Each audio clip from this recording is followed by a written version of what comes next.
क्या अगला प्रधानमंत्री गांधी जी हो सकते हैं? राजनीति अगर हो सकते हैं तो कैसे और क्यों? आइए इसको विस्तार से समझते हैं। 2024 का चुनाव सबके लिए चौंकाने वाला रहा। बीजेपी बहुमत से दूर रही और राहुल जी विपक्ष के नेता बने। अब सवाल उठता है, क्या वो अगले प्रधानमंत्री हो सकते हैं? चलिए मैं ज्ञान की बातें आपको बताता हूं, फिर आप लोग ही बताना। अगर राहुल गांधी अपने विचारों पर अड़े रहते तो आज वो प्रधानमंत्री बन ही गए होते, लेकिन गांधी जी ने खुद कहा था मनमोहन सिंह को प्रधानमंत्री बना दो। मैं अभी प्रधानमंत्री बनने के काबिल नहीं, मुझे अभी संघर्ष का रास्ता देखना है। और उस इंसान ने ये इसलिए कहा क्योंकि वो समझदार इंसान है। क्योंकि उस समय राहुल जी को इतनी जानकारी नहीं थी राजनीति की, लेकिन आज इतने साल बाद वो इंसान देश के बारे में क्या कुछ नहीं जानता। क्यों नहीं बन सकता आज वो प्रधानमंत्री? क्या नहीं देखा उसने इतने सालों में?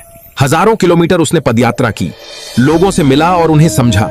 एकदम सुलझा हुआ नेता है, जवान है और फिट भी है, पढ़ा लिखा है, अंग्रेजी में बात करता है। बीजेपी में है कोई ऐसा नेता? वो लोगों से मिलते हैं, उनकी बातें सुनते हैं और उनका मानना है कि संसद, संविधान और न्यायपालिका मजबूत होनी चाहिए। दूसरी तरफ अपने साहब को देख लो आप, इतने सालों में एक भी प्रेस कॉन्फ्रेंस नहीं, किसी को कोई जवाब नहीं देना, बस भाषणबाजी और जुमले। हर दिन एक नया भाषण, पीछे जो बोला उनको भी पूरा करना है, पर वो याद नहीं रहता। हर बार लोगों को बस एक झूठी उम्मीद दे जाना। के नौजवानों, आज मैं आपके लिए भी एक खुश खबर लेकर के आया।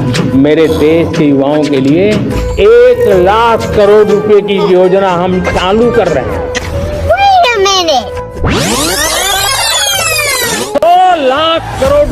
100 लाख करोड़ रुपया आधुनिक इंफ्रास्ट्रक्चर के लिए लगाए जाएंगे। 100 लाख करोड़ से भी अधिक की योजना लाखों नौजवानों के लिए रोजगार के नए अवसर लेकर के आने वाली है। देखिए, ये जुमला है, अब उनको भी मालूम है और आपको भी मालूम है, देश की जनता को भी मालूम है। ये भाषण देने का एक तरीका है, एक जुमला है। अब इनको भी देख लो जरा, जो बोलते हैं अंग्रेजी मत सीख जाना तुम लोग। क्यों ना सीखें भाई हम अंग्रेजी?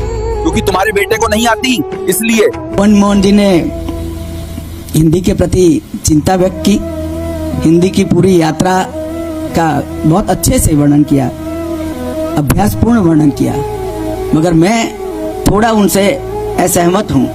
मेरी बात याद रखना, हम सबके जीवन में, मेरी बात ध्यान से सुनना, हम सबके जीवन में इस देश में अंग्रेजी बोलने वालों को शर्म आएगी, ऐसा समाज का निर्माण अब भी नहीं। I would like to congratulate Team India for their wonderful performance in England. They shown remarkable character and made everyone proud. We are up 2-1 in Test series and we will do best in 5th Test. I shall now announce India's. The Prime Minister directly insults you. He says, why is your name Gandhi and not Nehru? But his words are not taken off the record. Maybe Mr. Modi doesn't understand this, but generally in India, our surname is the surname of our father.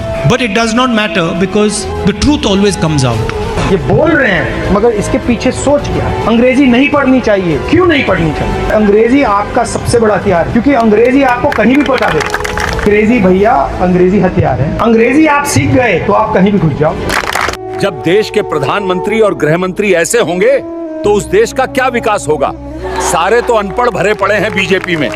Rahul Gandhi के बारे में किसी youth से पूछ लीजिए जो थोड़ा upper caste ना हो, उसके बाद ST, SC, EBC से पूछ लीजिए, आपको बता देगा। हजारों किलोमीटर पैदल चले हैं वो। 10 प्राइम मिनिस्टर। कांग्रेस ने दुनिया देखी, कांग्रेस ने मनरेगा दिया, कांग्रेस ने राइट ऑफ एजुकेशन दिया, राइट ऑफ हेल्थ दिया, कांग्रेस ने कस्तूरबा दी, कांग्रेस ने नवोदय दिया, जिला दिया, IM दिया। सब कुछ तो कांग्रेस ने दिया है। मोदी ने क्या दिया है? इन्होंने तो लूटा है देश को। जब साहब आए थे तब हमने उन पर विश्वास किया था, लेकिन अब उनसे कुछ नहीं हो पा रहा है, तो हमें अब बदलने की जरूरत है। क्या नहीं कर रहे राहुल गांधी? लोगों से मिल रहे हैं, बातें कर रहे हैं, उनकी परेशानियां समझ रहे हैं। कोई दूसरा ऐसा कर रहा है? राहुल जी राजनीति में एक युवा चेहरा है। वे नई पीढ़ी की सोच और उनकी जरूरतों को समझने की कोशिश करते हैं।